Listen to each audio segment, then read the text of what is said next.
Every week, the Payne family cuts straight to the real financial story. The one question, Bob, everyone's asking is, are we in an artificial intelligence bubble?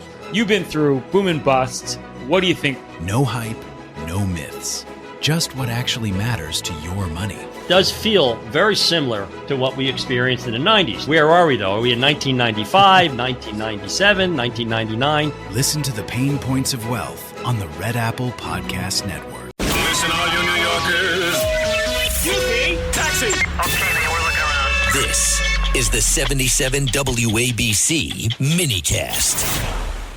My friends, in the United States alone, civilian reporting groups typically receive between 5,000 to 10,000 UFO sightings annually.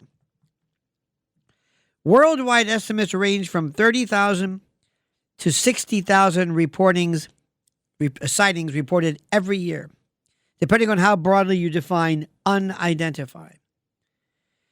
Survey-based research in the U.S. has found that roughly 1 to 3% of adults say they have experienced something they interpret as an alien abduction or close encounter. That translates to 2 to 6 million Americans, depending on the survey and methodology. My friends, this is the chance for you. You will never find anybody more accepting, more loving, and more appreciative of your honesty than I when it comes to this particular subject. And I would just hope, though, that the sedatives and the anxiolytics that we've given to Dr. Atwood, that they've kicked in so he doesn't yell, "Me too, I saw one too." Meredith in Oregon, you're on the other side of midnight with Lionel. Hi, Lionel. Hello, How's Meredith. it going?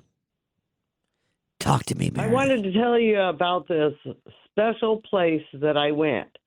If you go to Winnemucca, Nevada. Hey, kids listening. Just kidding. Go ahead. If you go to Winnemucca, Nevada, it has the most beautiful skies you've ever seen. Really? I'd love to see that. They're always iridescent.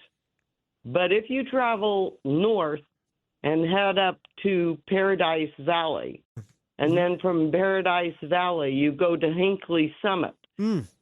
Well, at the top of Hinckley Summit, there's kind of like a little arch over to the right. And we parked our RV there, and there were all these bugs that have constantly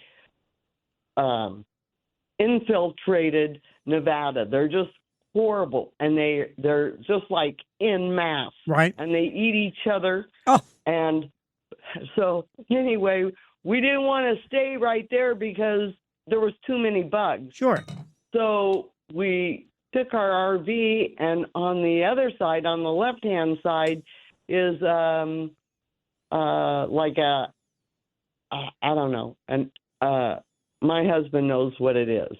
But there's a building there. Okay. And we were able to park our RV there. Gotcha. Well, I'm looking out towards the north, and my husband is watching for the sun rise.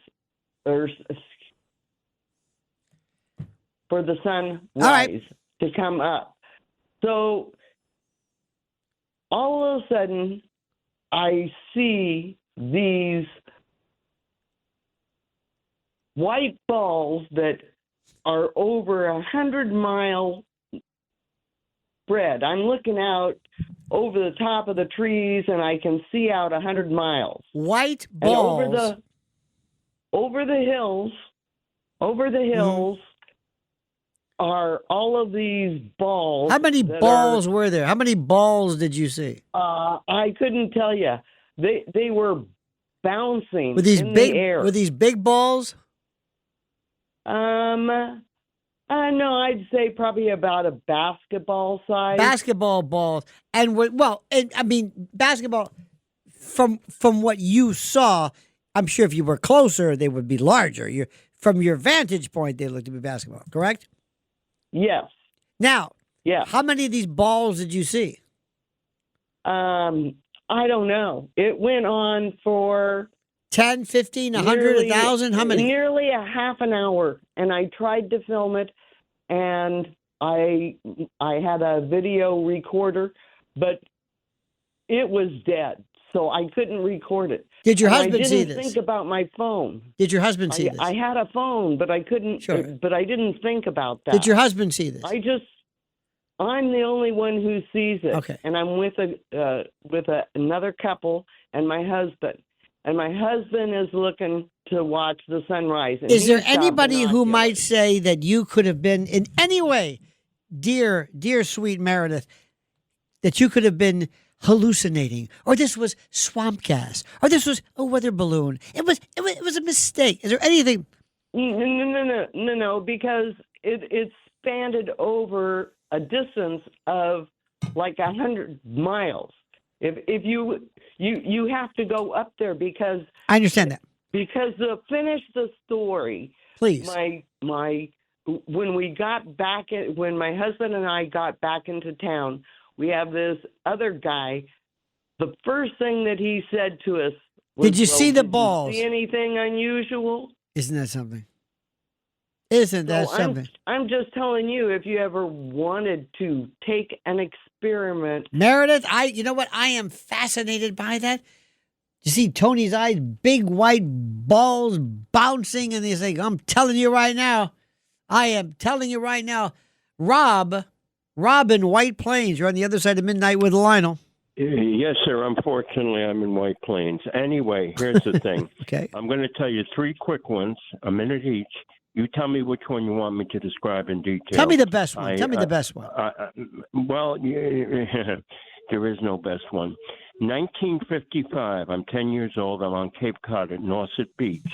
That's the west side of the Cape. It faces Boston.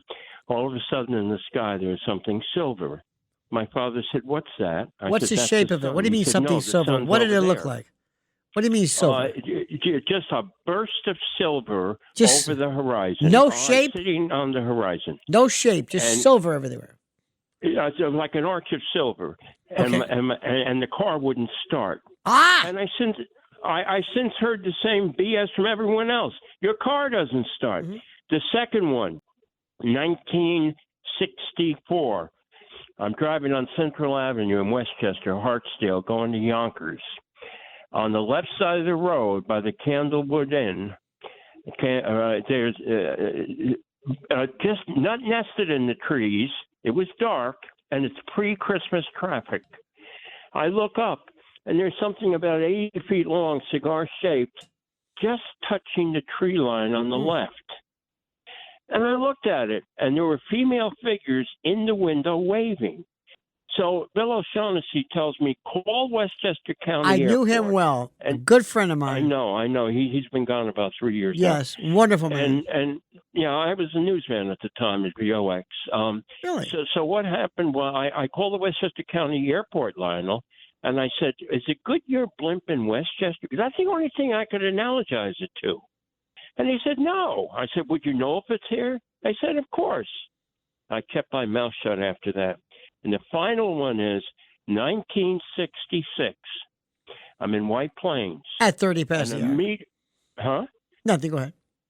Okay. And a meteorite hits. I'm looking at it. It hits and it bounces and bounces and bounces 3 times and goes over the horizon. The meteorite, it bounces, and sparks come flying out of it, and I could hear them. I've told people this. They said, no, you couldn't hear it because it's hundreds of thousands of miles away. You know what I found out, Lionel? What was it? That sound can be captured in light and delivered with the light. I've since found that out. Believable. No, and believe me, I'm not a seerist or anything. But, yes, I do believe it. I thank you so much. Thank you for your honesty, sir. Nuts. Thank you for your honesty, sir. Fascinating. Every week, the Payne family cuts straight to the real financial story. The one question, Bob, everyone's asking is, are we in an artificial intelligence bubble? You've been through boom and bust. What do you think? No hype, no myths. Just what actually matters to your money. Does feel very similar to what we experienced in the 90s. Where are we, though? Are we in 1995, 1997, 1999? Listen to the Pain Points of Wealth on the Red Apple Podcast Network.